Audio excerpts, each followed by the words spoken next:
Hello बच्चों, आज की क्लास मोशन इन प्लेन से हमें चालू करना है। और मोशन इन प्लेन का जो बेस्ट एग्जांपल है हमारे पास वो क्या होता है बच्चों? प्रोजेक्टाइल, है ना। मोशन इन प्लेन हम किसे कहेंगे? कोई भी ऑब्जेक्ट का मोशन जिसमें उसके दो कोऑर्डिनेट्स, दो निर्देशांक में चेंज आ रहा है टाइम के साथ, तो वो क्या हो जाता है? Motion in plane. तो हमको जो पढ़ना है इसमें सबसे पहला वो है प्रोजेक्टाइल, प्रक्षेप्य गति। इसके बाद हम सर्कुलर मोशन भी देखना है, वर्तुल गति, और फिर रिवर बोट प्रॉब्लम जो है और रेन वाटर के प्रॉब्लम्स, वो सारी चीज़ें हमको डिस्कशन इस चैप्टर में करना है। फोकस है वो किस पर है? प्रोजेक्टाइल मोशन में। तो प्रोजेक्टाइल होता क्या है? तो प्रोजेक्टाइल को पहले समझेंगे। जैसे कि कोई भी ऑब्जेक्ट जिसको आपने इनिशियली थ्रो कर दिया, जैसे मैंने इस मार्कर को इनिशियली क्या किया? थ्रो। तो इनिशियली थ्रो किया मतलब क्या हुआ? इस पर आपने इनिशियल एनर्जी तो दिया, लेकिन उसके बाद आपने किसी भी पॉइंट पर एनर्जी नहीं दिया। तो इसके पूरे एंटायर जर्नी में अगर मैं शुरुआत को हटा दूं तो इस पर सिर्फ और सिर्फ किसका प्रभाव है? इस पर सिर्फ और सिर्फ गुरुत्वाकर्षण का प्रभाव है ना। Only gravity is influencing this motion, so such kind of motion is known as projectile motion. ठीक है। बच्चे प्रश्न करते हैं कि सर जो एरोप्लेन फ्लाई कर रहा है क्या वो भी प्रोजेक्टाइल है? क्योंकि उसका भी मोशन कुछ इस तरीके से ही रहता है। तो बच्चों एरोप्लेन जो है वो प्रोजेक्टाइल मोशन नहीं है, क्योंकि उसमें एयर के कारण लिफ्ट फोर्स और ड्रैग फोर्स भी आता है और इंजन भी ऑन रहता है, तो उसमें सिर्फ और सिर्फ ग्रेविटी का इन्फ्लुएंस है, ऐसा नहीं है ना। ठीक है। तो ऐसे मोशन, वैसे ही रॉकेट है, वैसे ही बर्ड्स हैं, ये सारे के मोशन जो है वो प्रोजेक्टाइल मोशंस नहीं है। ठीक है। तो ऐसा ऑब्जेक्ट जो सिर्फ और सिर्फ किसके इन्फ्लुएंस में रहे? ग्रेविटी के इन्फ्लुएंस में मूव करे, उसे हम क्या कहेंगे? Projectile motion. बशर्ते आप शुरू में बस एनर्जी दोगे, अदरवाइज वो उठेगा कैसे वहां से, है ना। ठीक है। तो यहाँ पर आ जाइए कि हमने यहाँ पर लिया, देखो मैंने यहाँ पर एक्स एक्सिस लिया, this is y axis and the axis coming towards you is z axis. तो हमने किसी चीज को थ्रो किया, जैसे मैंने मार्कर को थ्रो किया था इस तरीके से, ठीक है, वैसे ही मैंने ये बना दिया। तो देखिए मार्कर जिस प्लेन में मूव हो रहा है ना, स्लो मोशन में, देखिए इसको आप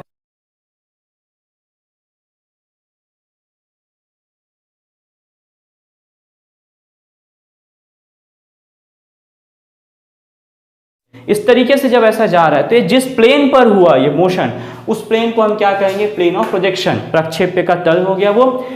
तो इनिशियल किस वेलोसिटी से इसको थ्रो किया, तो उसको हमने ले लिया u। तो हमने वेक्टर में पढ़ा है कि ये जो थीटा लिया अगर हमने, तो थीटा से जो लगा वाला कंपोनेंट होगा वो हो जाएगा u cos थीटा, और ये क्या हो जाएगा? Vertical component u sin theta. तो प्रक्षेप्य गति में ना जितने भी क्वांटिटीज हैं, जैसे कि वेग है और त्वरण है, वेलोसिटी और एक्सेलरेशन, ये दोनों के हम दो कंपोनेंट्स को लेकर डील करेंगे। ठीक है। दो कंपोनेंट कौन कौन से होंगे? एक तो हॉरिजॉन्टल के अलोंग, है ना, क्षैतिज दिशा के अनुदिश, और एक होगा बच्चों, सॉरी, एक होगा वर्टिकल डायरेक्शन के अलोंग, ठीक है, ऊर्ध्वाधर दिशा के अनुदिश। तो यहाँ पर देखिए मैं जो वर्ड्स को अभी एक लाइन जो कहने वाला हूँ, ये आप लाइंस को ध्यान में सुनिए, क्योंकि इन्हीं लाइंस का यूज करके प्रश्न तैयार किया जाता है कॉम्पिटिटिव एग्जाम्स में। तो ये जो u cos थीटा है ना, this is nothing but the component of horizontal component of initial velocity. क्या हुआ ये? प्रारंभिक वेग का क्षैतिज घटक क्या है? u cos theta. u sin theta क्या है? Vertical component of initial velocity, है ना, प्रारंभिक वेग का ऊर्ध्वाधर घटक। ये u cos थीटा लिया, ये u sin थीटा लिया, उसी को हमने दर्शाया। और ऐसे ही किसी भी बिंदु P पर अगर मैं इसका निर्देशांक लेता हूं, कोऑर्डिनेट्स, तो मैंने क्या ले लिया? x और y। x और y ले लिया। इसका सीधा सा मतलब क्या होता है कि अगर मैं यहां से, देखिए ये हमारा ओरिजिन है, तो ये डिस्टेंस हो जाएगा x, और इसी को अगर मैं इस P को इस तरफ प्रोजेक्ट करूंगा तो ये डिस्टेंस क्या हो जाएगा हमारा? This distance will become y। ठीक है। तो ये हो गया x और y। वैसे ही किसी भी पॉइंट पर अगर आप वेलोसिटी देखते हो तो उसके दो कंपोनेंट होंगे। सपोज करिए मैंने एक पॉइंट लिया यहाँ पर, तो इस पॉइंट पर जो वेलोसिटी है उसको मैंने क्या लिया? दैट इज v, और इस v के फिर से दो कंपोनेंट, एक vx जो कि हॉरिजॉन्टल क्षैतिज दिशा के अनुदिश, और एक vy जो कि उसके क्षैतिज के ऊर्ध्वाधर दिशा में, परपेंडिकुलर जिसे हम कहते हैं, है ना। तो या वैसे यहाँ पर क्या होगा? त्वरण की बात करें तो उसका भी दो डायरेक्शन होगा, एक ax होगा और एक क्या होगा? ay होगा। ठीक है। दिस इज ay क्या है बच्चों? That is vertical component of acceleration, है ना। त्वरण का ऊर्ध्वाधर घटक जो है वो क्या है? ay, और जो हॉरिजॉन्टल है वो क्या है? ax। हाँ, तो बच्चों फिजिक्स के जितने भी फॉर्मूले होते हैं उनमें हम कुछ ना कुछ एजम्पशंस लेके चलते हैं। तो प्रोजेक्टाइल में जो एजम्पशंस हैं, जो धारणाएं हैं, वो क्या है? ये कहता है कि हवा के द्वारा जो प्रतिरोध आएगा वो कैसा लेंगे हम? नगण्य। The resistance due to air force is negligible, और you can say air resistance is negligible. Air resistance के नेग्लिजिबल होने से क्या होता है? ध्यान दीजिए कि जब कभी भी ऑब्जेक्ट मोशन में रहता है, जैसे यहाँ पर आपने किसी ऑब्जेक्ट को फेंका, तो एयर रेजिस्टेंस तो नेग्लिजिबल है, जैसे मैंने ही इस मार्कर को थ्रो किया था ना अभी कुछ देर पहले, इस तरीके से मैंने इस मार्कर को थ्रो किया। तो किसी भी एक पॉइंट पर देखूंगा तो इसका जो आगे का जर्नी है उसको कौन रोक रहा है, यहां पर जो हवा है वो एयर रेजिस्टेंस है ना, तो इसको हमने क्या ले लिया, नेग्लिजिबल। इसका मतलब ये हो रहा है कि हॉरिजॉन्टल डायरेक्शन में क्षैतिज दिशा के अनुदिश, इस तरीके से जो हमने लिया, कोई भी फोर्स लग रहा है क्या, नहीं लग रहा है। और चूंकि क्षैतिज दिशा के अनुदिश कोई भी फोर्स नहीं है, मतलब जीरो है, तो क्षैतिज दिशा के अनुदिश जो त्वरण होगा वो भी क्या हो जाना चाहिए, जीरो, क्योंकि F बराबर क्या होता है, ma। और अगर क्षैतिज दिशा के अनुदिश acceleration along x direction is zero, इसका मतलब ये होगा कि हॉरिजॉन्टल डायरेक्शन में जो वेलोसिटी का कंपोनेंट है वो कभी भी चेंज नहीं होगा। क्यों नहीं होगा, हमने मोशन इन स्ट्रेट लाइन में पढ़ा हुआ है। जैसे मैं v का फॉर्मूला लिखता हूं, v is equal to u plus a t, यहां पर मैं क्या लिखूंगा x डायरेक्शन के लिए, vx is equal to u x plus a x into t, क्योंकि सारे के सारे हमने किस में ले लिए, x डायरेक्शन में, क्योंकि स्ट्रेट लाइन इक्वेशन है। अब देखिए ux क्या है, x कंपोनेंट में इनिशियल वेलोसिटी, तो यहां पर हमारे पास कितना है वो u cos थीटा, तो मैंने क्या ले लिया, vx is equal to u cos theta, ठीक है, प्लस ax क्या है यहां पर, तो बोले x तो जीरो है, ठीक है, और इंटू टी क्या हो जाएगा, जीरो, तो ये क्या होगा, u cos थीटा। इसका मतलब ये हो रहा है कि भाई x डायरेक्शन में कोई भी एक्सेलरेशन है नहीं, इसका मतलब x डायरेक्शन में वेलोसिटी चेंज होगा क्या, नहीं होगा, और x डायरेक्शन में वेलोसिटी चेंज नहीं होगा, इसका मतलब क्या होगा, इस पूरे जर्नी के, इस पूरे यात्रा के, पूरे पथ के, ट्रेजेक्ट्री के, at each and every point the horizontal component of velocity will remain same. इस प्रक्षेप्य गति के प्रत्येक बिंदु पर बच्चों जो वेग का क्षैतिज घटक होगा वो कैसा होगा, समान होगा। यहां पर u cos थीटा, तो आप देखेंगे यहां भी u cos थीटा, यहां भी u cos थीटा, और ये जो मैं लिखा हूं this is also u cos theta. तो प्रत्येक बिंदु पर क्या होगा, जो क्षैतिज दिशा में वेग है वो हमेशा सेम रहेगा, u cos थीटा। क्यों, ये हमारा एजम्पशन है, उसी को मैंने यहां पर लिखा हुआ है, आप इसको नोट करेंगे।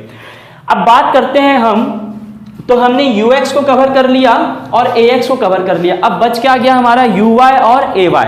तो देखिए अब जब ये इस तरीके से मूव कर रहा है तो क्षैतिज दिशा का ax तो जीरो, त्वरण जो है, लेकिन मूव करते हुए भाई ग्रेविटी का तो इन्फ्लुएंस है ना, उसी को तो प्रोजेक्टाइल कहा, तो ग्रेविटी का इन्फ्लुएंस, इसका मतलब क्या है, इसके हर पॉइंट पर एक ग्रेविटी एक्ट कर रहा है। ग्रेविटी का एक्ट करना मतलब क्या है, g एक्ट कर रहा है, इसका मतलब इसके हर पॉइंट पर जो एक्सेलरेशन ड्यू टू ग्रेविटी रहेगा अलोंग वर्टिकल डायरेक्शन, मतलब कि एक्सेलरेशन जो रहेगा वर्टिकल डायरेक्शन में वो क्या रहेगा बच्चों, g, है ना।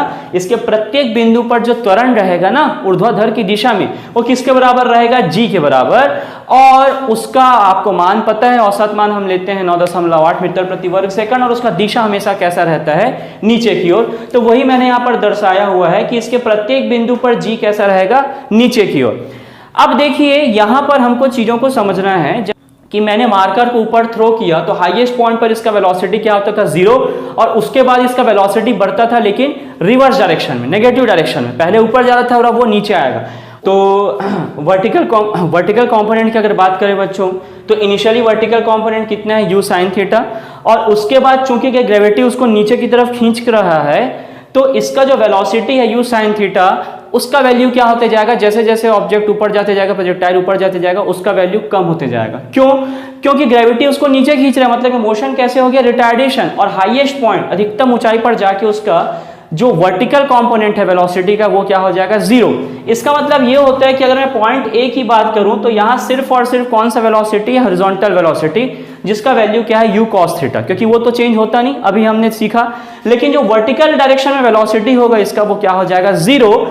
और अभी तक मतलब O से लेके A तक अगर आप देखोगे ना, O से लेके A तक, तो वर्टिकल कंपोनेंट का वेलोसिटी का डायरेक्शन कैसे था, ऊपर की ओर, ठीक है, तभी तो ऑब्जेक्ट ऊपर जा रहा था। लेकिन अब जब आप देखोगे A से B की ओर, तो जो वर्टिकल कंपोनेंट है वेलोसिटी का, उसका डायरेक्शन क्या हो जाएगा, नीचे की ओर, ठीक है। ये कुछ ऐसा ही है जो हमने काइनेमेटिक्स के लेक्चर 5 में देखा था कि हाईएस्ट पॉइंट के बाद ये नीचे क्यों आ रहा है, क्योंकि वेलोसिटी का डायरेक्शन क्या हो गया, नीचे। इसी तरीके से अच्छा, धारणाएं हमने यहाँ पर देख लिया, ठीक है। अब हम आ जाते हैं ट्रेजेक्ट्री, पथ। तो देखो क्या होता है इसका पथ, आप देखोगे जैसे मैंने जब मार्कर को थ्रो किया था तो आपने मार्कर का भी पाथ जो है वो एनालाइज किया हो तो आपको क्या दिखेगा, वो कुछ पैराबोलिक शेप का रहता है ना। ये क्यों पैराबोला रहता है ये आपने 11th में प्रूफ किया है, ठीक है। तो हम कॉम्पिटिटिव एग्जाम के लिए पढ़ते हैं तो हमको फायदा ये होता है कि हमको ज़्यादा डेरिवेशंस में जाना नहीं है, हमको रिजल्ट यूज़ करना है, ठीक है। तो इसका जो पथ होगा कैसा होगा, पैराबोला, परवलयाकार का। और जो न्यूमेरिकल्स पूछे जाते हैं ना, जो हमारे काम का जो है वो है ये इक्वेशन। कई बार आपको क्या करते हैं, इस इक्वेशन के फॉर्मेट में चीज़ों को दिया रहता है और आपको पकड़ना रहता है, ठीक है। तो एक इक्वेशन ध्यान रखेंगे। और फिर यहाँ पर कुछ टर्मिनोलॉजीज हैं, जैसे कि टाइम ऑफ फ्लाइट हम किसे कहते हैं, उड्डयन काल। टाइम ऑफ फ्लाइट क्या होता है भाई, टाइम ऑफ फ्लाइट, उड्डयन काल मतलब जितने समय वो उड़ रहा है, सीधी सी बात, जितने समय वो फ्लाई कर रहा है, एयर में है, तो कहां से कहां तक एयर में है, तो जो टाइम प्रोजेक्टाइल को ओ से बी जाने में लगा, that is nothing but time of flight. और जो ये हॉरिजॉन्टल डायरेक्शन में मैक्सिमम डिस्टेंस कवर किया, दैट इज हॉरिजॉन्टल रेंज, क्षैतिज परास। जो अधिकतम ऊंचाई, मैक्सिमम हाइट जो है वो आप देख रहे हैं, उसको हमने किससे रिप्रेजेंट किया, एच से। तो हॉरिजॉन्टल रेंज इक्वेशन कैसे लिखते हैं उसको समझते हैं बच्चों, ठीक है। जैसे कि इस फिगर को तो खैर आप देख पा रहे हैं, इस फिगर को देखिए, इसी फिगर को मैंने सिर्फ ये बोर्ड के प्लेन में इस तरीके से रिप्रेजेंट किया, this is x axis and this is y axis. तो यहां पर ये जो रेंज है ना, ठीक है, तो अगर मैं लिखना चाहूं जर्नी ओ टू बी, देखिए ये मैं आपको इसलिए बता रहा हूं क्योंकि ये आपको न्यूमेरिकल अप्रोच करने में काम आएगा। सबसे पहले कभी भी हम मोशन इन प्लेन में ना इक्वेशंस को यूज करना है हमें, ठीक है। तो उसको किस तरीके से यूज किया जाता है उसको ध्यान देखिए। कौन से जर्नी के लिए उपयोग करना है मुझे, ओ से लेके बी के लिए, तो मैंने सबसे पहले क्या लिखना है भाई, ओ से बी। हमेशा ध्यान, स्टेप देखते हैं, हाँ, जर्नी लिख दिया ओ से बी। अब देखते हैं कि आप कौन सा डायरेक्शन में इक्वेशन लिखना चाहते हो, तो भाई वाई डायरेक्शन में लिखना चाहते हो कि एक्स डायरेक्शन में। तो हमको निकालना क्या है, आर जो डिस्टेंस है वो वाई डायरेक्शन में कि एक्स डायरेक्शन में, बोले एक्स डायरेक्शन में। तो यहां पर हम क्या लिखेंगे, जर्नी लिखा ओ से बी, फिर मैंने यहां पर लिखा कौन सा डायरेक्शन में, एक्स डायरेक्शन। कौन सा डायरेक्शन हो गया बच्चों, ये एक्स। अब हमको इक्वेशंस ऑफ मोशन को लगाना है, यूज करना है, तो हम किस तरीके से यूज करते हैं, देखिए सबसे पहले तो ये देखते हैं कि इक्वेशन ऑफ मोशन कहां लगाते हैं। तो इक्वेशन ऑफ मोशन हम वहां लगाते हैं जहां एक्सेलरेशन हो मगर यूनिफॉर्म हो। तो सबसे पहले ये देखते हैं कि एक्स डायरेक्शन में एक्सेलरेशन है क्या, तो भाई अभी थोड़ी देर पहले क्या देखा था, एक्स डायरेक्शन में एक्सेलरेशन क्या है, 0।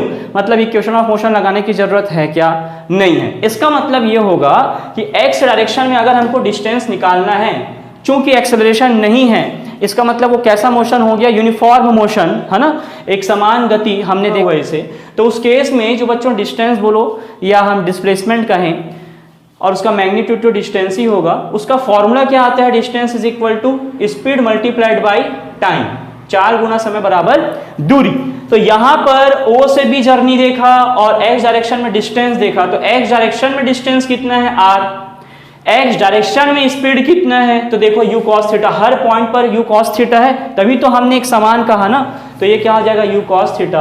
और o से b जाने में जो टाइम लगा उस टाइम को हम क्या कहते हैं, टाइम ऑफ फ्लाइट, तो that is nothing but t। तो एक्सप्रेशन क्या मिला, r is equal to u cos theta multiplied by t, जहां t जो है टाइम ऑफ फ्लाइट और इसका एक्सप्रेशन होता है बच्चों 2u sin theta by g, ठीक है। और u sin थीटा को मैं क्या लिख सकता हूं, एक्चुअल में u sin थीटा है क्या, इनिशियल वेलोसिटी का वर्टिकल कंपोनेंट है ना, प्रारंभिक वेग का ऊर्ध्वाधर घटक, तो उसको मैंने क्या लिख दिया, इनिशियल कंपोनेंट का इनिशियल वेलोसिटी का y component, that is y, क्योंकि वर्टिकल मतलब हमने यहाँ पर कौन सा लेके रखा है, वर्टिकल मतलब y।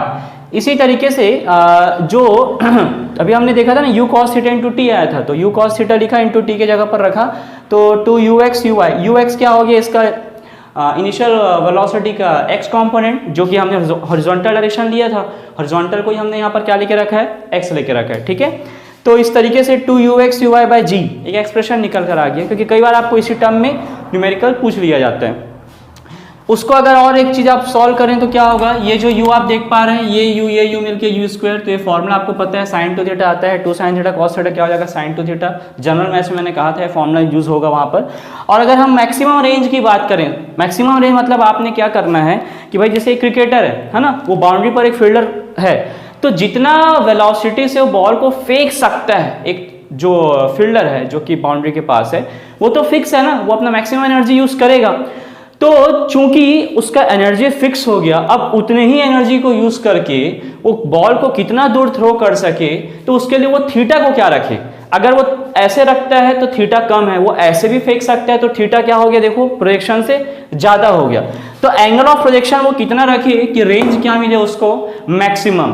तो आप यहां पर देखेंगे थीटा को हम क्या रख सकते हैं 45 डिग्री, तो रेंज क्या हो जाएगा मैक्सिमम, क्योंकि साइन आया है यहाँ पर और साइन का मैक्सिमम वैल्यू क्या होता है 1, तो यहाँ पर साइन 245 करोगे तो साइन 90 क्या हो जाएगा 1, तो मैक्सिमम रेंज हो गया यू स्क्वायर बाई जी। और एक क्वेश्चन इस तरीके से है कि आपने क्या किया, एक ही ऑब्जेक्ट को 2 बार थ्रो किया लेकिन अलग अलग एंगल से थ्रो किया, और चूंकि थ्रो करने वाले आप ही हो तो दोनों ही केस में जो इनिशियल वेलोसिटी है ना थ्रो करने का, जिसको हमने यहाँ पर क्या लेके रखा था u, उसको हमने दोनों केस में क्या रखा सेम। मतलब मैं फिर से कह रहा हूं, मैं ही फेंक रहा हूं किसी ऑब्जेक्ट को, है ना, लेकिन 2 बार फेंक रहा हूं, और चूंकि मैं फेंक रहा हूं तो दोनों बार जब मैं फेंक रहा हूं तो जो इनिशियल वेलोसिटी होगा ऑब्जेक्ट का, और दोनों ही केस में ऑब्जेक्ट भी सेम है ना, तो इनिशियल वेलोसिटी होगा जो ऑब्जेक्ट का, उसको हम दोनों बार क्या लेंगे बच्चों, सेम लेंगे। ये स्टेटमेंट याद रखिए, न्यूमेरिकल्स में ऐसे ही पूछा जाता है ना, कि a boy throws the balls 2 times, तो दोनों ही टाइम क्या लोगे आप, जो वेलोसिटी है इनिशियल वेलोसिटी सेम लोगे, लेकिन जो चेंज हो सकता है वो क्या हो सकता है, एंगल ऑफ प्रोजेक्शन, प्रक्षेप्य का जो कोण बन रहा है ना, मतलब आप अलग अलग एंगल में थ्रो कर रहे हो। तो यहां पर हमने एक नोट पॉइंट क्या लिखा हुआ है, this is one note point, कि कॉम्प्लीमेंट्री एंगल्स के लिए, कॉम्प्लीमेंट्री एंगल्स मतलब ऐसे एंगल जिनका सम 90 डिग्री हो, है ना, पूरा कोण जिनका सम क्या हो जाता है बच्चों 90 अंश के बराबर, तो अल्फा प्लस बीटा। तो ये यू तो सेम है दोनों के लिए, चूंकि एक आदमी फेंक रहा है, ठीक है, और जी तो सेम ही रहता है, तो जो रेंज 1 निकलेगा एक बार अल्फा से फेंका वो आएगा इस फॉर्मूले से, सॉरी, ये आएगा u square by g sine 2 alpha, और जब वो बीटा से थ्रो किया उसने ही, तो वो क्या आएगा R2 is equal to u square by g sine 2 beta. तो ये क्या पाया गया कि दोनों ही केस में ना जो रेंज जो होगा वो क्या होगा, समान होगा। तो हमेशा याद रखिए, अगर आप सेम ऑब्जेक्ट को सेम वेलोसिटी से 2 अलग अलग एंगल्स में थ्रो कर रहे हो, और वो अगर अलग अलग जो एंगल्स है वो कैसे हो, पेयर हो, कॉम्प्लीमेंट्री एंगल्स के, पूरा कोण हो वो, तो हमेशा क्या होगा, जो क्षैतिज परास होगा ना, हॉरिजॉन्टल रेंज, दोनों ही केस में क्या होगा, सेम होगा, R1 is equal to R2, है ना। आप इसको एक दोहा पढ़ सकते हो, बुरा जो देखन मैं चला बुरा न मिलिया कोई, पूरक कोण के लिए क्षैतिज परास समान होई, ठीक है। तो चलिए यहाँ पर आ जाइए, हमने यहाँ पर क्या लिया हुआ है कि देखो पेयर बनाया ना, एक तो सॉलिड लाइन दिख रहा है, ठीक है, अगर आप डिस्टिंग्विश कर पा रहे हो तो इसको मैंने रेड से बनाया, ये 75 डिग्री एंगल ऑफ प्रोजेक्शन है जो यहाँ पर बन रहा है ग्राउंड से, ये ग्राउंड है ना, ठीक है, तो ये ग्राउंड से बन रहा है 75 डिग्री, और ये जो नीचे वाला देख रहे हैं ये कितना बना रहा है यहाँ से ग्राउंड से, मतलब एंगल ऑफ प्रोजेक्शन कितना बना रहा है, ये 15 डिग्री, तो उसको मैंने लिखा है। तो आप देखेंगे 75 प्लस 15 क्या होता है 90, तो दोनों का जो रेंज है हॉरिजॉन्टल डायरेक्शन में जो डिस्टेंस कवर कर रहे हो दोनों क्या हो जाएंगे, सेम। वैसे ही ये जो डैश डैश लाइन से बनाया, एक तरीके से डॉटेड लाइन से बनाया, ये 60 डिग्री लिया एंगल ऑफ प्रोजेक्शन, ठीक है, और ये 30 डिग्री के लिए बनाया, तो इनका भी आप देखोगे तो जो रेंज है वो दोनों किसके, दोनों के लिए 60 डिग्री के लिए 30 डिग्री के लिए क्या है, सेम है। हाँ, मैक्सिमम हाइट में क्या है वो डिफरेंस पड़ेगा, ठीक है। हाइट का एक्सप्रेशन है बच्चों you square by 2g sign square theta, ठीक है। तो यू साइन थीटा क्या था, यू वाई था, तो उसको हमने लिखा u y square by 2g, u y मतलब वर्टिकल कंपोनेंट हो गया किसका, इनिशियल वेलोसिटी का, ठीक है। फिर मैक्सिमम की जब हम बात करेंगे तो फिर से जब मैक्सिमम हम किसको वेरी कर रहे थे, थीटा को, तो आप देखेंगे साइन स्क्वायर थीटा, तो जब थीटा 90 डिग्री होगा तब हमको हाइट क्या मिलेगा, मैक्सिमम। मतलब आपने क्या किया, सीधा सीधा फेंक दिया इस तरीके से, ऐसे टेढ़ा नहीं फेंका, सीधा फेंक दिया, तभी तो ग्राउंड से कितना बनाएगा 90 डिग्री, क्योंकि वो एंगल ऑफ प्रोजेक्शन था, प्रक्षेप्य कोण। और यहाँ पर अब क्या करेंगे, जैसे कि मैंने एक आर का एक्सप्रेशन जो हमने देखा था, ये एच का एक्सप्रेशन जो ऊपर देखा, आर बाई एच करेंगे ना, तो यहाँ पर आपको आर और एच का क्या मिलेगा, रिलेशन मिलेगा। तो ये आप क्या करिए, होमवर्क है आपके लिए, ठीक है, निकाल के रखिएगा। फिर आ जाते हैं ट्रेजेक्ट्री का इक्वेशन, हमने जो उस समय देखा था वो वहां पर मैंने रेंज बताया नहीं था, इसलिए इस टर्म में नहीं दिया था। तो एक एक्सप्रेशन ये भी होता है, ठीक है, y is equal to x tan theta 1 minus x by R. उसी एक्सप्रेशन में आप r के वैल्यू को यहाँ पर सब्स्टिट्यूट करोगे ना, मतलब r के वैल्यू को यहाँ सब्स्टिट्यूट करोगे तो वो जो एक्सप्रेशन निकला था वो क्या निकला था, x tan theta minus g x square by 2 u square cos square theta. तो r का वैल्यू रखने से आप फिर उसी एक्सप्रेशन में चले जाएंगे। चलिए यहाँ पर एक जनरल देते हैं, क्योंकि कई बार आपको कुछ क्वेश्चंस पूछ लेते हैं कि इसके किसी भी पॉइंट पर ये एंगल निकालना है आपको या वेलोसिटी निकालना है। तो कैसे होता है, let us suppose this is point L। तो पॉइंट L पर हम क्या देख पा रहे हैं कि जो वेलोसिटी का डायरेक्शन है ना, this is the direction of velocity. आप देखिए वेलोसिटी का डायरेक्शन कंटिन्यूअसली हर पॉइंट पर चेंज हो रहा है। जैसे इस पॉइंट पर देखोगे जहां से थ्रो किया तो वेलोसिटी का डायरेक्शन क्या हो गया, ये हो गया वेलोसिटी का डायरेक्शन। फिर थोड़ा ऊपर गए तो वेलोसिटी का डायरेक्शन ऐसे हो गया। इस पॉइंट पर बिल्कुल हाईएस्ट पॉइंट पर वेलोसिटी का डायरेक्शन कैसे हो जाएगा, हॉरिजॉन्टल, बिल्कुल इसके पैरेलल। उसके बाद देखोगे तो वेलोसिटी का डायरेक्शन थोड़ा सा नीचे की ओर, और ऐसे करते करते वेलोसिटी का डायरेक्शन चेंज हो रहा है। तो किसी भी एक पॉइंट L पर क्या निकालना है आपको, कुछ भी पूछ सकता है। तो हम एक जनरल एनालिसिस कर लेते हैं इस पॉइंट L पर।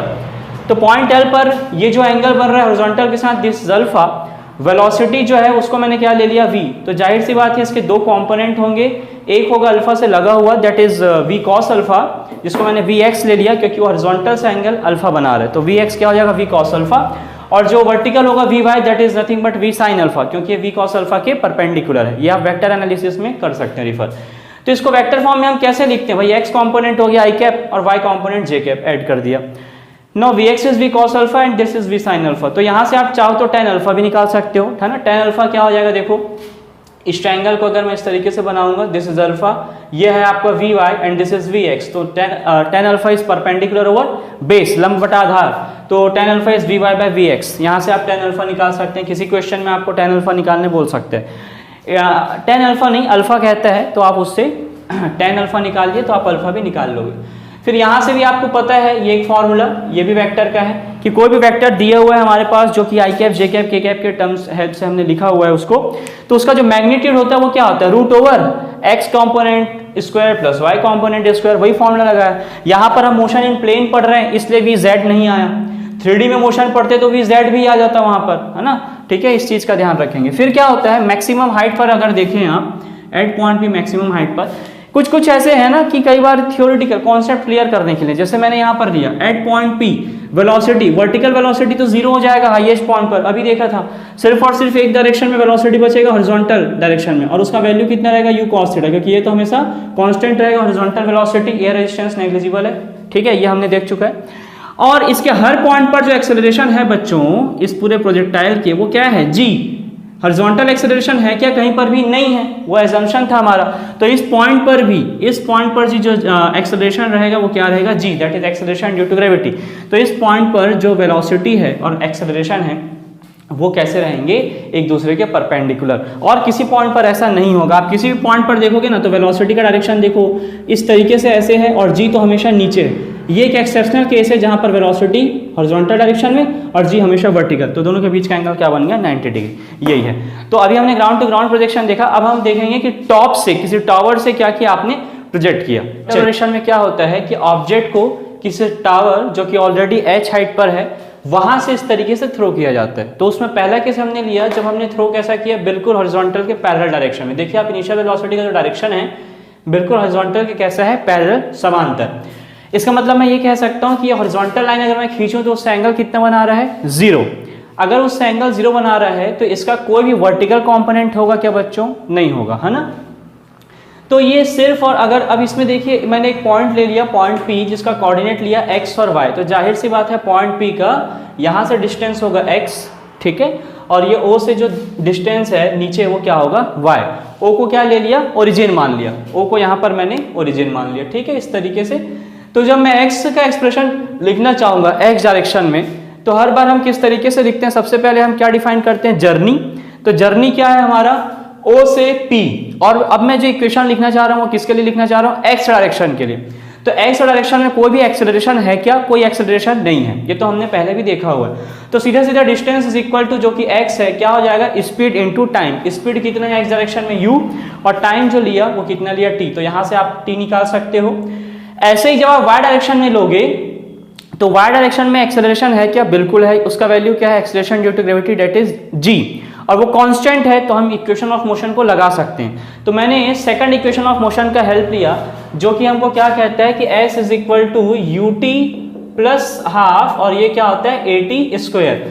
तो यहाँ पर जिस डायरेक्शन में डिस्प्लेसमेंट लिए हैं उसी डायरेक्शन में हम u भी लेंगे। तो यहाँ देखिए जर्नी कौन सा है, o से लेके p का, डायरेक्शन कौन सा लिया, y डायरेक्शन। हमेशा ध्यान दीजिए ना, दोनों को डिफाइन कर रहे हैं, जर्नी और डायरेक्शन। तो जर्नी लिया O से O टू P, और जो डायरेक्शन कहिए या एक्सिस कहिए उसको हमने क्या लिया, y एक्सिस, माना y अक्ष। तो y अक्ष में प्रारंभिक वेग कितना है, तो आप u ना लगा देना, u नहीं होगा, u जो है वो कौन सा डायरेक्शन में है, हॉरिजॉन्टल डायरेक्शन में। वर्टिकल डायरेक्शन में बच्चों वेलोसिटी कितना है 0, क्योंकि हमेशा ये ध्यान दीजिए, हमने देखा हुआ है कोई भी वेक्टर हो उसका परपेंडिकुलर डायरेक्शन में ना कोई कंपोनेंट नहीं होता, ठीक है। तो वैसे ये u है हॉरिजॉन्टल डायरेक्शन में, y एक्सिस उसके परपेंडिकुलर डायरेक्शन में मतलब 90 डिग्री पर है, तो इस u का कंपोनेंट y एक्सिस पर कोई नहीं होगा। इसीलिए ये यहाँ पर जो इनिशियल वेलोसिटी है that is initial velocity along y direction, प्रारंभिक वेग y अक्ष के अनुदिश क्या हो जाएगा इस केस में 0। तो एक्सप्रेशन में सिर्फ क्या बचेगा हाफ at स्क्वायर, और उसको हमने यहाँ पर क्या लिखा हाफ gt स्क्वायर। t के जगह पर एक्सप्रेशन रखोगे तो ये आ जाएगा। मैं इतना इसलिए बता रहा हूँ क्योंकि इस तरीके से आप मान के चलिए न्यूमेरिकल्स हम ऐसे ही सॉल्व करते हैं, आप थोड़ी इतना सारा फॉर्मूला याद करके जाओगे कौन सा केस आ रहा है क्या ना, चीज़ों को याद नहीं करना है, समझते हुए चलना है ना, भौतिकी है ये। उसके बाद इसी चीज़ को जब मैं O से B के लिए लिखता हूँ तो ये जो x है वो r बन जाएगा, ये जो y है वो क्या बन जाएगा h बन जाएगा, और फॉर्मूला कुछ इस तरीके से आ जाएगा, ठीक है। फिर किसी भी पॉइंट जैसे P पर ही अगर हम बात करें तो यहाँ पर जो वेलोसिटी है वो मैंने क्या ले लिया, सपोज करिए v, ठीक है, वेलोसिटी कितना ले लिया v, तो जाहिर सी बात है उसके दो कंपोनेंट होंगे, एक कंपोनेंट होगा x डायरेक्शन में जिसको मैंने लिया vx, और एक होगा y डायरेक्शन में जो कि क्या हो जाएगा vy।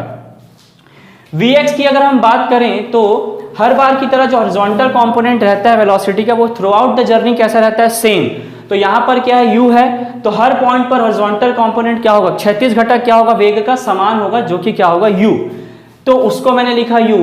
लेकिन पॉइंट P पर पहुंचने में सपोज करिए कि जो समय लगा उसको वो कितना लगा बच्चों t समय, कितना समय लगा t समय, है ना। तो vx तो आ गया u, लेकिन जो vy है वो vy जो है अगर आप देखेंगे vy क्या है, पॉइंट P पर y अक्ष के अनुदिश वेग, है ना। vy is nothing but velocity at point P along y direction. तो वहां पर हम देखेंगे एक्सेलरेशन तो है y डायरेक्शन में, और एक्सेलरेशन क्या है g के बराबर है। तो फर्स्ट इक्वेशन ऑफ मोशन लगाएंगे u प्लस at वाला, तो वहां से जब आप करोगे तो ये क्या आ जाएगा माइनस gt, ठीक है। और ये माइनस क्या दर्शा रहा है, माइनस क्या रिप्रेजेंट कर रहा है वो मैं आपको बस बता देता हूं, क्योंकि हमने y एक्सिस को क्या लिया ऊपर की ओर, तो नीचे वाला डायरेक्शन क्या हो जाएगा आपेगी माइनस, ठीक है। तो ये यहाँ पर इस तरीके से रिप्रेजेंट करेंगे, और इसका मैग्नीट्यूड जब हम निकालेंगे तो वो क्या हो जाएगा root over u square plus gt square, ठीक है। सेकंड केस देखेंगे कि यहाँ पर जो u है ना वो हॉरिजॉन्टल के साथ कुछ एंगल बना रहा है थीटा, ठीक है। तो ये कंपोनेंट हो गया that is u cos theta, और vertical component u sin theta. Again अब देखिए जर्नी को मैं डिफाइन कर रहा हूँ यहाँ पर, journey a to b, this is a and this is point b, और लिया कौन सा डायरेक्शन में, x डायरेक्शन में। तो अगेन x डायरेक्शन में जो वेलोसिटी है इसका क्या u cos थीटा, तो हर पॉइंट पर x डायरेक्शन में वेलोसिटी क्या होगा u cos थीटा, ये तो एजम्पशन हमने लिया था उसका देन है ना। तो यहाँ पर और जो a से b जाने में टाइम लगा दैट इज कैपिटल T। तो सीधा सीधा चूंकि एक्सेलरेशन है नहीं, वेलोसिटी कांस्टेंट है, तो जो डिस्प्लेसमेंट है या डिस्टेंस है उसको मैं सीधा क्या लिख सकता हूँ स्पीड इनटू टाइम, तो u cos theta into t, ठीक है। और t का वैल्यू यहाँ से आप निकाल लोगे, इसको भी रटने का जरूरत नहीं है बच्चों, आप सिर्फ ना भी तरीका देखिए कि हम मोशन इन प्लेन में स्ट्रेट लाइन के जो 3 इक्वेशन हैं उनको लगा किस तरीके से नहीं, क्योंकि न्यूमेरिकल्स ना वही काम में आने वाले हैं आपको नीट में और मेंस में, तो यहाँ पर ध्यान दीजिए। अच्छा दूसरा अगर देखते हैं journey a to b, x direction का लिया, अब कौन से डायरेक्शन के लेंगे y डायरेक्शन, y एक्सिस कौन सा है, this is our y axis ना, this axis is y axis and this axis is x axis. तो यहाँ मैंने लिखा है y डायरेक्शन में ले रहे हैं। तो y एक्सिस में क्या देखिए, हमने साइन कन्वेंशन भी सीखा था लेक्चर 5 में, हमने क्या देखा था, और लेक्चर 6 में जब हम न्यूमेरिकल्स कर रहे थे कि इनिशियल वेलोसिटी का डायरेक्शन को हम पॉजिटिव ले लेते थे, ठीक है, और फिर जो उस तरीके से करते थे जो उसके डायरेक्शन में आया पॉजिटिव, जो उसके रिवर्स डायरेक्शन में आया नेगेटिव। तो यहाँ पर भी जर्नी कौन सा ले रहे हैं, a से b और y एक्सिस के अलोंग, तो किसी एक डायरेक्शन को पॉजिटिव मानना पड़ेगा, तो हमने ले लिया भाई u sin थीटा के डायरेक्शन को पॉजिटिव। क्यों u sin थीटा को लिया, because this is initial velocity along y direction, y अक्ष के अनुदिश प्रारंभिक वेग क्या है वस्तु का या प्रक्षेप्य का, u sin थीटा, तो u sin थीटा लिखा। लेकिन जब आप देखोगे इस तरफ विस्थापन आता है ना s, तो उसका direction initial position to final, तो y डायरेक्शन में डिस्प्लेसमेंट कितना है वो h है ना, y डायरेक्शन में लगा रहे हैं ना हम लोग इक्वेशन ऑफ मोशन, तो y डायरेक्शन का initial velocity u sin theta, y direction में डिस्प्लेसमेंट कितना है माइनस h। क्यों माइनस h, क्योंकि u sin थीटा का डायरेक्शन ऊपर था है ना, और डिस्प्लेसमेंट जो है वो फाइनल इनिशियल पोजीशन से फाइनल पोजीशन मतलब a से b, लेकिन मैं y डायरेक्शन में देखूंगा तो कैसे गए हम, नीचे की ओर बढ़े ना, तो नीचे की ओर क्या हो जाएगा आप ही नेगेटिव, क्योंकि हमने ऊपर की तरफ को क्या लिया था पॉजिटिव। और फिर एक्सेलरेशन ड्यू टू ग्रेविटी वो भी कैसा रहेगा, नीचे की ओर है इसलिए नेगेटिव रहेगा। ठीक है, तो देखिए चूंकि वाई डायरेक्शन में ले रहे हैं तो हमने डिस्प्लेसमेंट वाई डायरेक्शन में लिया, ये जो इनिशियल वेलोसिटी है वो वाई डायरेक्शन में लिया, और यहाँ जो एक्सेलरेशन आता है वो भी किस में लिया, वाई डायरेक्शन में। यहाँ पर एक्स डायरेक्शन में मोशन को, दोनों में जर्नी ए टू बी है ना, लेकिन ये एक्स एक्सिस के अलॉन्ग लिया था, this is along y axis. तो आप डिफरेंस देखिए, इन्हीं चीजों को हमको मोशन इन प्लेन में सीखना है। ठीक है, तो एक्सप्रेशन कुछ इस तरीके से आएगा। फिर मैं अगर पॉइंट बी पर निकालना चाहूँ वेलोसिटी का जो मैग्नीट्यूड है ना, परिमाण निकालना चाहूँ वेग का, तो मुझे पता है कि यहाँ पर भाई दो घटक होंगे वेलोसिटी के, तो मैंने इस तरीके से लिखा v x i cap plus v y j cap. तो ये जो u cos थीटा है वो तो vx कांस्टेंट रहेगा, लेकिन जो vy है उसको निकालने के लिए मैंने क्या यूज किया, थर्ड इक्वेशन ऑफ मोशन। तो यहाँ पर first equation of motion use किया था, और यहाँ पर हमने कौन सा यूज किया, third equation of motion. Third equation of motion क्या होता है, u square plus 2as is equal to v square, उसी को लगाया मैंने यहाँ पर बच्चों। तो स्क्वायर वाले में तो आपको प्लस और माइनस का कोई खेल है नहीं, पता है। और यहाँ पर दोनों सेम डायरेक्शन में है ना, g और h दोनों नीचे हैं, अगर आप माइनस भी लेते हो तो माइनस इंटू माइनस मिलके क्या हो जाएगा, प्लस। और फिर जब आप इस फाइनली vb का मैग्नीट्यूड लिखोगे, परिमाण लिखोगे, तो क्या आएगा, root over v x square plus v y square. और जब आप उसको सब्सटीट्यूट करोगे ना, v x square plus v y square, तो आपको मिलेगा यू स्क्वायर प्लस 2gh। क्यों, क्योंकि ये u square cos square theta plus sine square theta क्या हो जाएगा, 1। Cos square theta plus sine square theta क्या होता है, 1 होता है। Now come to the case 3। Case 3 में क्या हो रहा है कि इस तरीके से नीचे फेंक रहे हैं उसको, है ना। केस हमने जो केस 1 लिया था उसमें हॉरिजॉन्टल इस तरीके से फेंका, केस 2 में थोड़ा सा ऊपर करके फेंका, और केस 3 नीचे इस तरीके से फेंका। तो एंगल जो बनेगा ऊपर से फिर से दो component, you cos theta you sine theta. और बच्चों जो फंडा वहां पर अभी तक हम लगाते आए हैं, ओ से भी जर्नी लिया, लेकिन कौन सा डायरेक्शन में लिया, वाई डायरेक्शन में। तो ध्यान देंगे डिस्प्लेसमेंट का डायरेक्शन कैसे है, नीचे की ओर, क्योंकि ओ से बी डिस्प्लेसमेंट नीचे, वाई डायरेक्शन में ले रहे हैं ना। ठीक है, और फिर जो एक्सेलरेशन है उसका भी डायरेक्शन नीचे g, और जो इनिशियल वेलोसिटी है वाई डायरेक्शन में वो भी कैसा है, g नीचे। तो सारे के सारे पॉजिटिव हो गए। तो पहला इक्वेशन ये बन गया, h is equal to u sine theta t plus half g t square. Second equation of motion का हेल्प लिया, t वही यहाँ पर क्या है, t again time of flight, that is time taken by the projectile to reach from point o to point b। o से b तक जाने में लिया गया समय t है। फिर रेंज r लिखोगे तो r ये a b है, x डायरेक्शन में है, तो x डायरेक्शन में एक्सेलरेशन तो है नहीं, तो सीधा सीधा speed into time, u cos theta into time. फिर b पॉइंट पर क्या लिखोगे, आप पूरा एक्सप्रेशन लिखते हो तो v x i cap plus v y j cap, same फंडा जो पीछे लगाया था हमने, और उसका मैग्नीट्यूड वही आएगा केस 2 जैसे। ठीक है, तो हम न्यूमेरिकल्स में आ जाते हैं, कुछ न्यूमेरिकल्स देखते हैं। देखिए इस न्यूमेरिकल्स में क्या दिया, पहला न्यूमेरिकल में क्या दिया हुआ है, y is equal to 12x minus 3/4 x square. ये कहीं ना कहीं प्रोजेक्टाइल का जो ट्रेजेक्ट्री का इक्वेशन है ना, पथ का जो उसका समीकरण है वो हमको दे दिया है। और इस प्रोजेक्टाइल का जो हॉरिजॉन्टल वेलोसिटी है, दैट इज क्षैतिज दिशा के अनुदिश जो वेग है वो दे दिया है, वो कितना दिया है, 3 मीटर पर सेकंड। हमको पूछ रहा है परास, है ना, रेंज हमको निकालना है। तो पहले की इक्वेशन को समझते हैं कि होता क्या है। देखिए इस तरीके से अगर मैंने लिया, ये वाई एक्सिस, एक्स एक्सिस और ये प्रोजेक्टाइल है, तो इस इक्वेशन का मतलब क्या हो रहा है कि अगर मैंने x को 1 मीटर रखा यहाँ पर, तो y का कुछ वैल्यू मिलेगा, तो y का वैल्यू कितना मिलेगा, इस पॉइंट पर जो वैल्यू आएगा। ऐसे ही जब मैं x का वैल्यू चेंज करते जाऊंगा तो मुझे हर x से करस्पॉन्डिंग मुझे क्या मिलेगा, एक एक y का वैल्यू मिलेगा, और इन सब पॉइंट्स को जोड़ दूंगा तो ट्रेजेक्ट्री जो पथ होगा, जो प्रक्षेप का है ना, प्रोजेक्टाइल का जो भी पाथ होगा वो इस तरीके से आएगा, वो हमको पता चलता है। तो हमको निकालना क्या है, रेंज। अच्छा, रेंज का मतलब क्या होता है, मैं कहाँ पर पहुँच गया, इस पॉइंट O से मैं पहुँच गया पॉइंट A तक, है ना। तो इस पॉइंट A में बच्चों जो x का वैल्यू रहेगा, इस x का वैल्यू वो क्या हो जाएगा, r के बराबर से। जब प्रोजेक्टाइल A पर पहुंचेगा तो जो x का वैल्यू है ना, x का वैल्यू वो किसके बराबर हो जाएगा, r के बराबर। तो अगर मैं इस पॉइंट का कोऑर्डिनेट लिखना चाहूँ, निर्देशांक, तो क्या होगा, r, 0। क्यों, क्योंकि r जो है वो x एक्सिस में कितना मूव किया, a, और पॉइंट A का लोकेशन y एक्सिस में कितना मूव किया, वो 0, है ना। क्योंकि y को अगर आप 0 से 1 वगैरह कुछ भी करोगे तो वो तो यहाँ पर आ जाएगा। इस पॉइंट पर y एक्सिस में कुछ बढ़ा क्या, ये कुछ नहीं बढ़ा, तो क्या हो गया, 0। तो हम क्या करेंगे, इसी एक्सप्रेशन में हमको निकालना है क्या, रेंज। तो x की जगह पर r रखेंगे और y की जगह पर क्या रखेंगे, 0, क्योंकि when x is equal to r y becomes 0, है ना। x के r होते ही y का मान क्या आ जाएगा, 0, और सॉल्व करने पर आपको क्या मिल जाएगा, r बराबर 16 मीटर। न्यूमेरिकल 2 में क्या है कि एक प्लेयर ने बॉल को थ्रो किया दूसरे प्लेयर को, ठीक है। तो हमको निकालना है कि प्लेयर जिस पॉइंट से प्रोजेक्ट किया बॉल को उसके कितने ऊपर बॉल गया, हाईएस्ट कितना ऊपर वो गया, और उस हाइट को हमने यहाँ पर क्या ले लिया h, और प्लेयर जैसे प्लेयर बी जाने में जो टाइम लगा वो 2 सेकंड। तो कहीं ना कहीं सॉल्यूशन देखते हैं, तो कहीं ना कहीं हमको इस क्वेश्चन में क्या दे दिया है, टाइम ऑफ फ्लाइट जो है वो 2 सेकंड दे दिया, और हमको क्या निकालना है h। तो अब सीधा सीधा ये ग्राउंड टू ग्राउंड प्रोजेक्शन जैसा हो गया, जहां पर हमको हाइट का फॉर्मूला लगा देना है। तो हाइट का फॉर्मूला होता है u square sine square theta by 2g।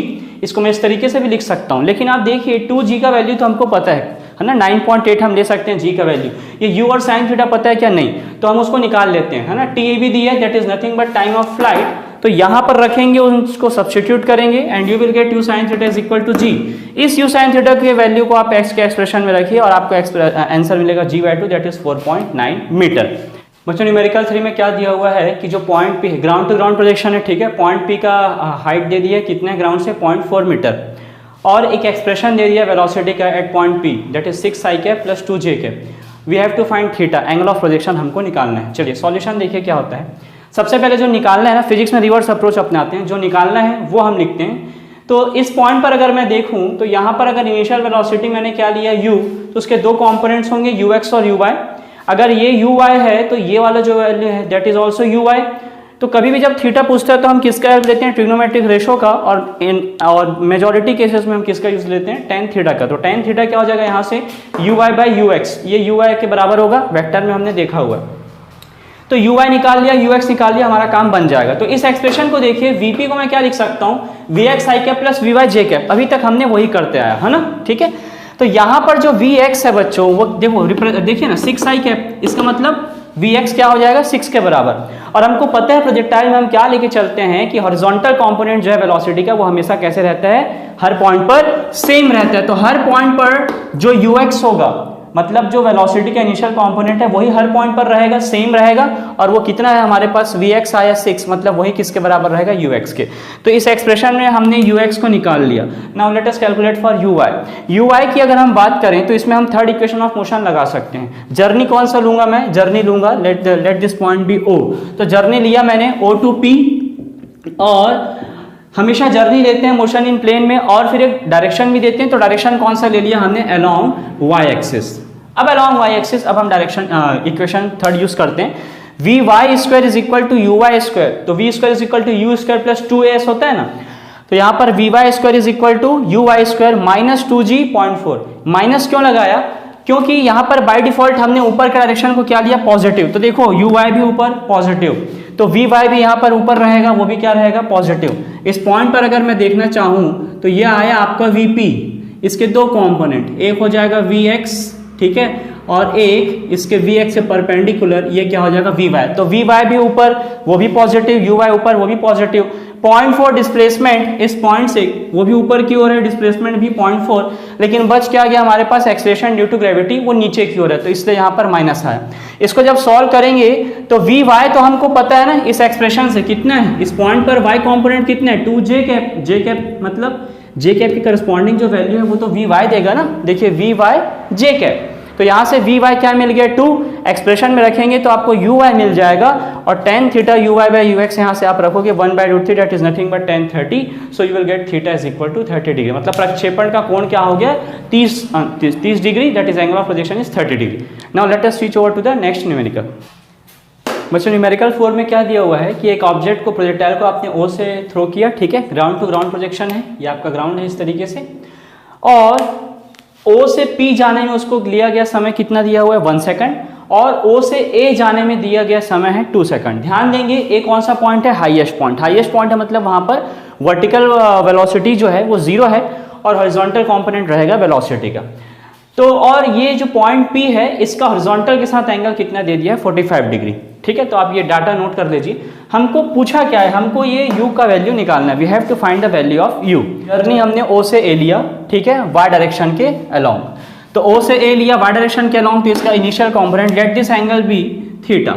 तो क्या हो जाएगा, दो कंपोनेंट्स होंगे, this will become u sin theta, ठीक है, और जो थीटा से लगा वाला कंपोनेंट होगा हॉरिजॉन्टल वाला that is u cos theta. O से y डायरेक्शन के अलोंग कौन सा इक्वेशन लगा है, फर्स्ट इक्वेशन। फर्स्ट इक्वेशन क्या होता था हमारा, u plus at is equal to v।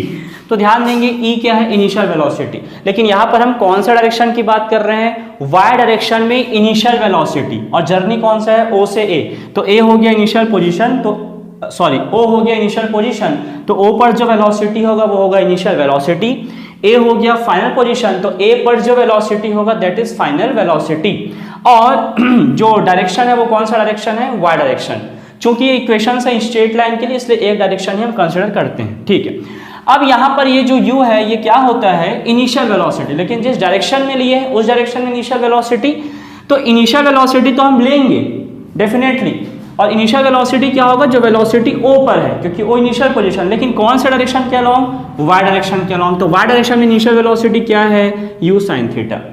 और फिर a क्या है, हाईएस्ट पॉइंट, तो वहां पर जो वेलोसिटी है वो क्या है, 0, तो इसलिए फाइनल वेलोसिटी 0। फिर हर पॉइंट पर एक्सेलरेशन कितना है, g को हमने क्यों लिया, माइनस लिया। क्यों माइनस लिया, क्योंकि हमने साइन कन्वेंशन में देखा है लेक्चर 4 और 5 में, लेक्चर 5 और 6 में, कि u को डायरेक्शन को हम क्या ले लेते थे, पॉजिटिव। तो यहाँ पर u का डायरेक्शन क्या, u sin थीटा ऊपर की ओर पॉजिटिव, तो जो g है वो डेफिनेटली नीचे की ओर लग रहा है ना, तो उसका डायरेक्शन क्या हो जाएगा, दैट इज नेगेटिव। तो इक्वेशन बन गया, तो यहाँ से पहला इक्वेशन आ गया, u sin theta is equal to 2g। Now maths क्या कहता है हमसे कि यहाँ पर दो वेरिएबल्स हो गए, एक हो गया u और एक हो गया थीटा। तो दो वेरिएबल्स हैं, तो एग्जैक्टली हमको दो इक्वेशन चाहिए सॉल्व करने के लिए। तो दूसरे इक्वेशन के लिए मैंने क्या किया कि भाई मान लिया कि इस पॉइंट P पर जो वेलोसिटी है वो कितना लिया मैंने v, और उसके दो कंपोनेंट होंगे, चूंकि एंगल कितना दिया है यहाँ पर 45, v cos 45, v sin 35। तो प्रोजेक्टाइल में हम क्या असम्पशन लेके चलते हैं कि हॉरिजॉन्टल वेलोसिटी जो है वो हमेशा कैसा रहेगा, सेम रहेगा हर पॉइंट पर। तो ये इनिशियल वेलोसिटी का जो हॉरिजॉन्टल कंपोनेंट है, प्रारंभिक वेग का जो क्षैतिज घटक है वो क्या है, u cos थीटा, और पॉइंट P का जो क्षैतिज घटक है हॉरिजॉन्टल कंपोनेंट वो क्या हो जाएगा, v cos 45। तो दोनों क्या होने चाहिए बच्चों, बराबर होने चाहिए। तो इसको हमने क्या कर दिया, बराबर। लेकिन अब फिर दिक्कत क्या हो गया, एक नया वेरिएबल आ गया v। तो इसको अब सॉल्व करने के लिए हमने क्या ले लिया, जर्नी P से A। तो ऐसा घबराना नहीं है, क्या क्या हो रहा है वहीं पर है। देखो क्वेश्चन तभी डिजाइन हुआ है क्योंकि वहां पर आंसर है, हिंट आपको क्वेश्चन में ही मिलेगा, आपको खोजना है। अब आपने क्या करना है भाई, P से A मैंने जर्नी ले लिया, ठीक है। जब P से A जर्नी लिया, फिर y एक्सिस के अलोंग लगाया, वही फर्स्ट इक्वेशन ऑफ मोशन। तो P हो गया इनिशियल पोजीशन, तो यहां पर जो वेलोसिटी होगा वर्टिकल डायरेक्शन में वो क्या होगा, v sin 45। तो ये क्या हो गया, P से A के लिए initial velocity along y direction, y x के अनुदिश P पर क्या हो गया, वेग का घटक हो गया, है ना। तो v sin 45 माइनस क्या होगा, g, और t के जगह पर क्या आएगा बच्चों, P से A जाने में कितना समय लगा, 1 सेकंड। क्यों, क्योंकि O से P जाने में लगा 1 सेकंड, O से P जाने में लगा 1 सेकंड, O से A जाने में लगा 2 सेकंड, तो P से A जाने में कितना लगेगा, 1 सेकंड।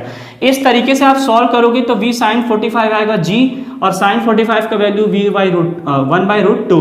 तो यहां से v का वैल्यू निकल गया g√2, और इस g√2 को जब आप यहां पर रखोगे u cos थीटा वाले एक्सप्रेशन में, तो आपको u cos थीटा मिल जाएगा g। तो इसको एक्सप्रेशन 2 ले लिया, इसको एक्सप्रेशन 1 ले लिया। तो ये u sin theta u cos theta दोनों को अगर मैं स्क्वायर करके ऐड कर दूं तो लेफ्ट साइड क्या हो जाएगा बच्चों, u स्क्वायर कॉमन निकलेगा, sin square theta plus cos square theta, तो वो 1 हो जाएगा। तो लेफ्ट साइड में बचेगा u स्क्वायर, और राइट साइड में 2g square plus g square that is 5g square. Finally you will get u is equal to g√5 that is 10√5 metre per second, ठीक है। हाँ बच्चों, न्यूमेरिकल 5 में क्या दिया हुआ है कि एक पंप है जो कि गार्डन के बीच में लगा हुआ है, तो वो और जिस पर जो वाटर जो पानी निकल रहा है उसका वेलोसिटी आपको दे दिया है v, ठीक है। तो आपने पंप देखा होगा, पंप कैसा रहता है कि हर डायरेक्शन में पानी छोड़ता हुआ है और वो घूमता भी रहता है इस तरीके से, है ना, ताकि हर डायरेक्शन में पानी वो क्या कर सके, 3 डायमेंशन में पूरा वो दे सके पानी। तो खैर हमको निकालना है कि वो ग्राउंड का कितना एरिया जो है वो क्या कर पाएगा, गीला कर पाएगा या वेट कर पाएगा। तो ध्यान देंगे ये इस तरीके से अगर मैंने पंप लिया तो सबसे पहली बात तो ये है कि वो जो भी एरिया कवर करेगा वो एरिया होगा सर्कुलर, ये तो आप लोगों को क्लियर है।